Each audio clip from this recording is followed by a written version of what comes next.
سورہ البقرہ کا درس قرآن نماز فجر کے بعد پیش کیا جاتا ہے۔ سورہ البقرہ شریف کی آیت نمبر 85 آج زیر نظر ہے۔ ارشاد فرمایا تظاہرون علیہم بالاثم والعدوان، اے بنی اسرائیل مجھ سے کیے ہوئے وہ عہد و پیمان یاد کرو، تم نے ہمارے تمام معاہدات کو توڑ دیا ہے، اور اب ظلم یہ ہے کہ تظاہرون علیہم بالاثم والعدوان، گناہ اور زیادتی پر تم ایک دوسرے کی مددگار بن چکے ہو۔ گناہوں پر، زیادتی اور ظلم پر تم ایک دوسرے کی مدد کرنے لگے ہو۔ وَإِن يَأْتُوكُمْ أُسَارَىٰ، اور جب تمہارے ہاں قیدی آتے ہیں تو فادوہم، تم ان کا فدیہ دیتے ہو اور ان کو آزاد کروا لیتے ہو۔ وَهُوَ مُحَرَّمٌ عَلَيْكُمْ إِخْرَاجُهُمْ، حالانکہ ان کا نکالنا بھی تو تم پر حرام تھا۔ أَفَتُؤْمِنُونَ بِبَعْضِ الْكِتَابِ، کیا پس تم تورات کے بعض احکام کو مانتے ہو؟ وَتَكْفُرُونَ بِبَعْضِ، اور تورات شریف کے بعض احکام سے کفر کرتے ہو۔ فَمَا جَزَاءُ مَن يَفْعَلُ ذَلِكَ مِنكُمْ، تو کیا جزا ہے جو ایسا کرے تم میں سے؟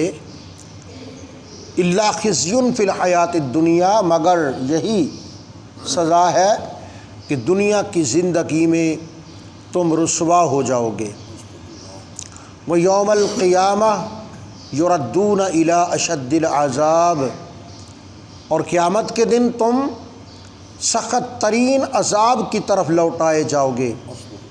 وَمَا اللَّهُ بِغَافِلٍ عَمَّا تَعْمَلُونَ، اور تم جو بھی عمل کرتے ہو اللہ تمہارے اعمال سے غافل نہیں ہے۔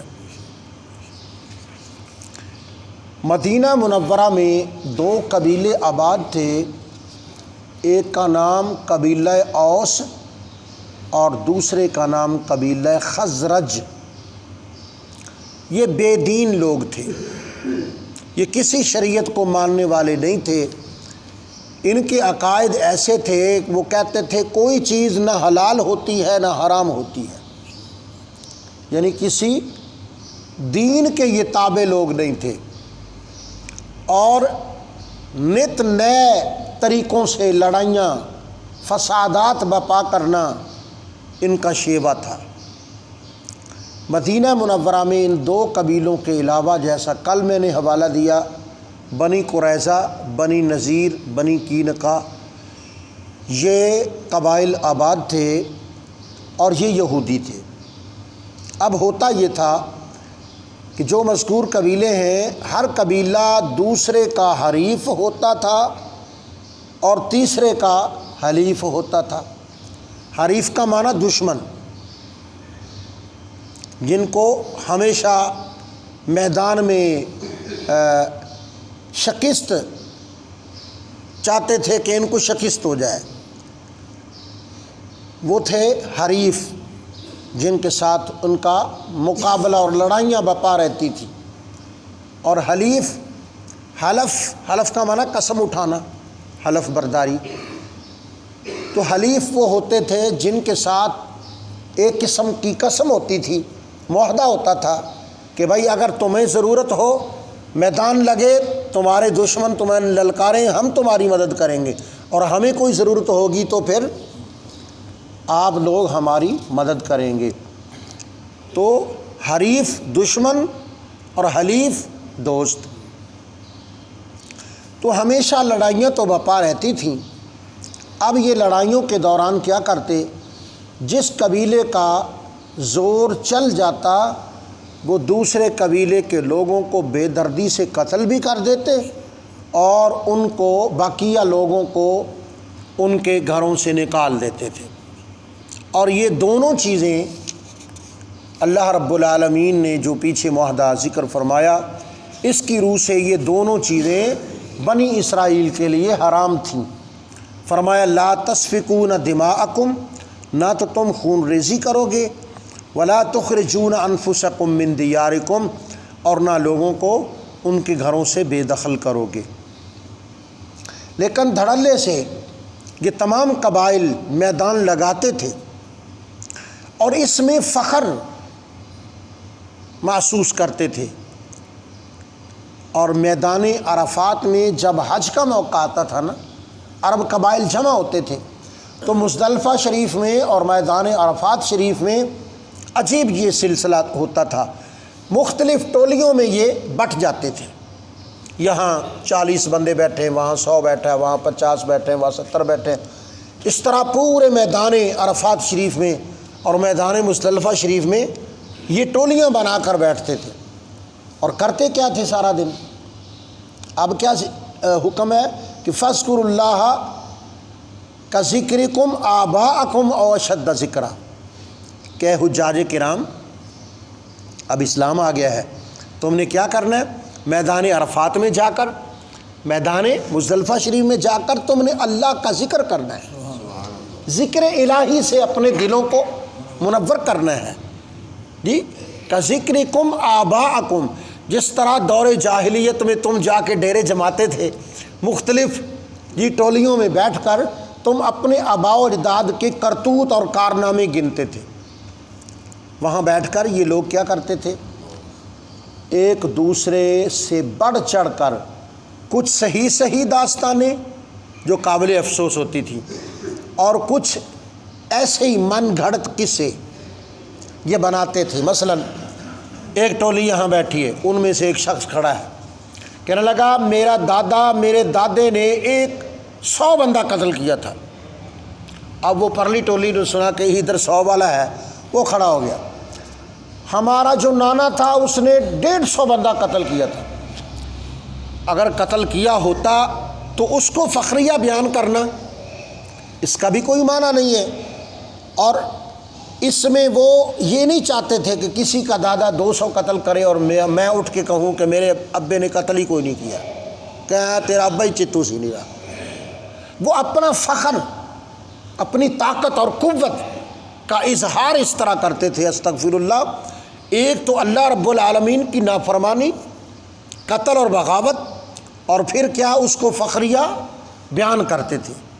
اس سے منع کیا گیا کہ حجاج کرام دور جاہلیت ختم۔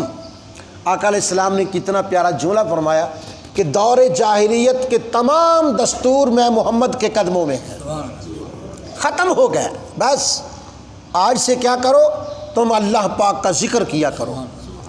آپ دیکھو میدان عرفات شریف میں لبیک اللہم لبیک لبیک لا شریک لک لبیک ان الحمد والنعمت لک والملک لا شریک لک، اس وحدہ لا شریک کے نام کی تسبیحاں اور تکبیریں پڑھی جا رہی ہوتی ہیں، سبحان اللہ۔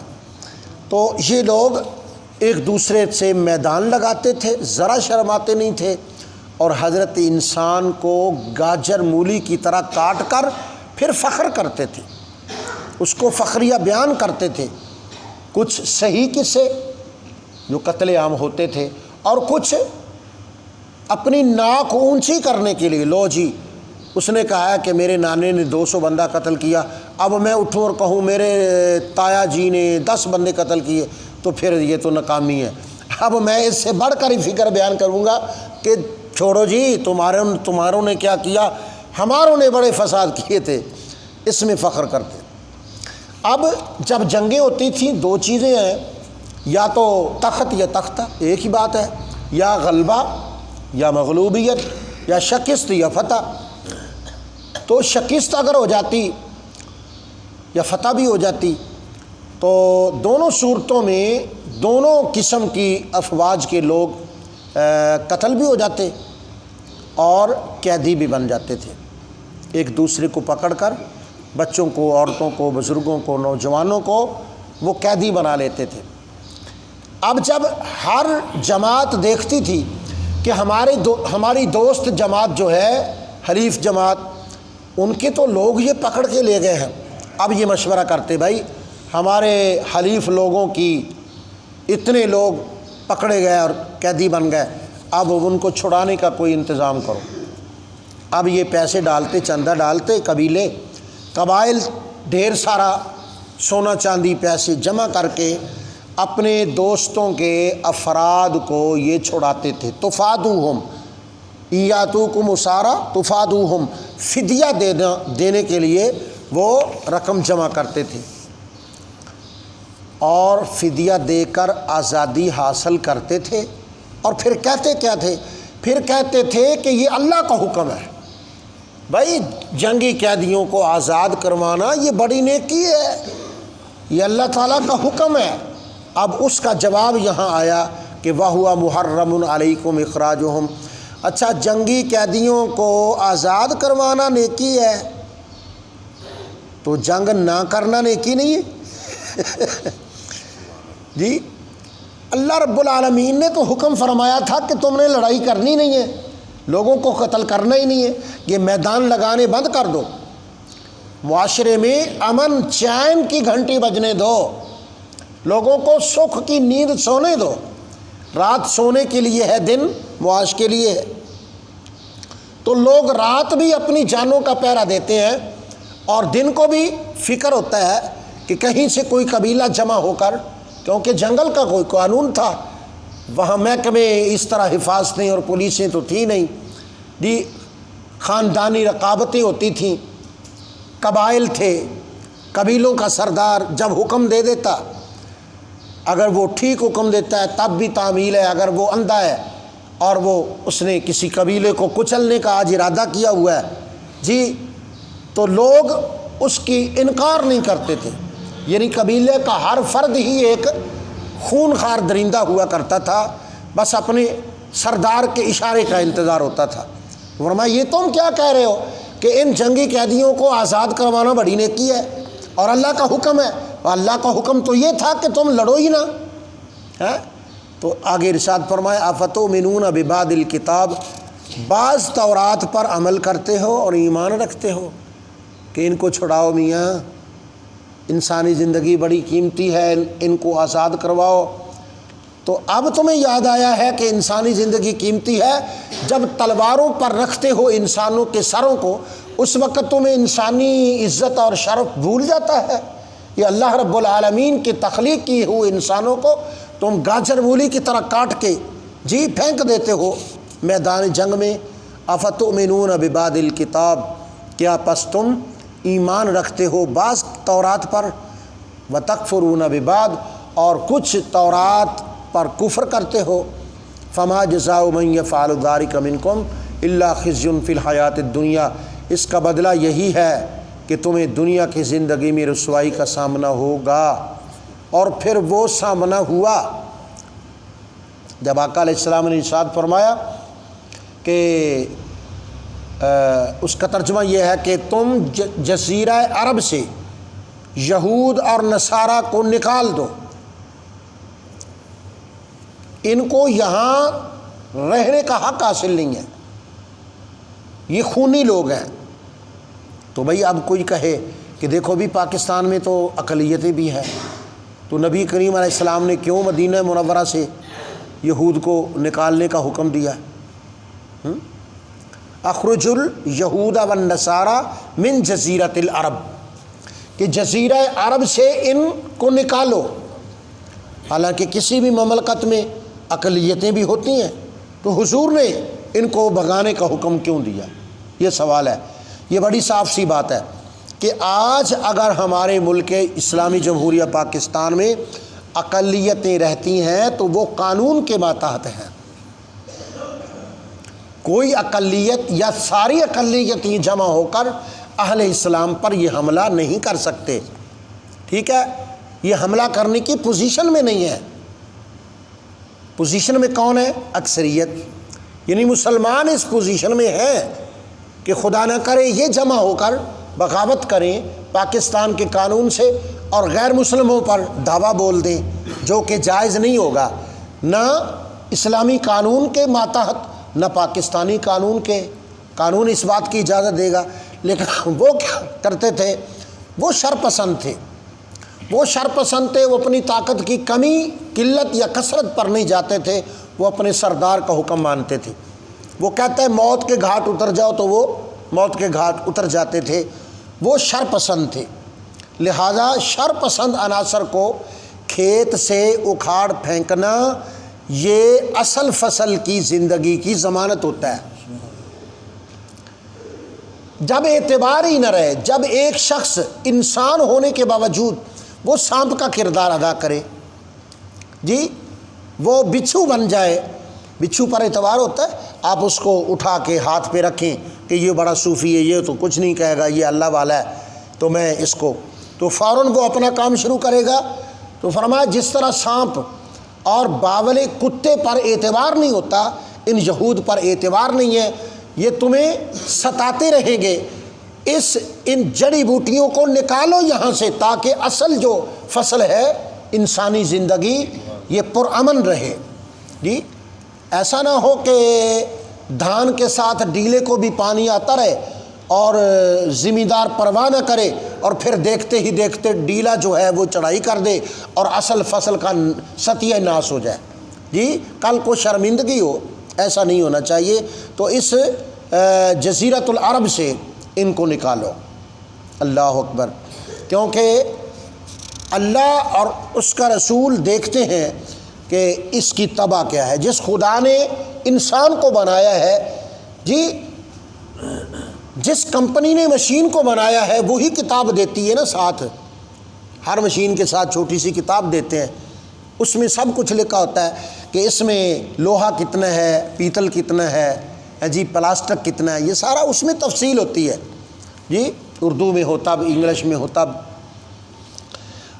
کل اس مشین کا وزن کتنا ہے یہ بھی لکھا ہوتا ہے، کہاں سے دھاگا ڈالنا ہے، کہاں تیل ڈالنا ہے، اس کو کھولنے کا طریقہ کیا ہے، کیا کون سا پرزہ پہلے کھولا جائے گا، کون سا دوسرے نمبر پر، کون سا تیسرے، سب سے آخر میں کون سا پرزہ جو ہے وہ کھولا جائے گا۔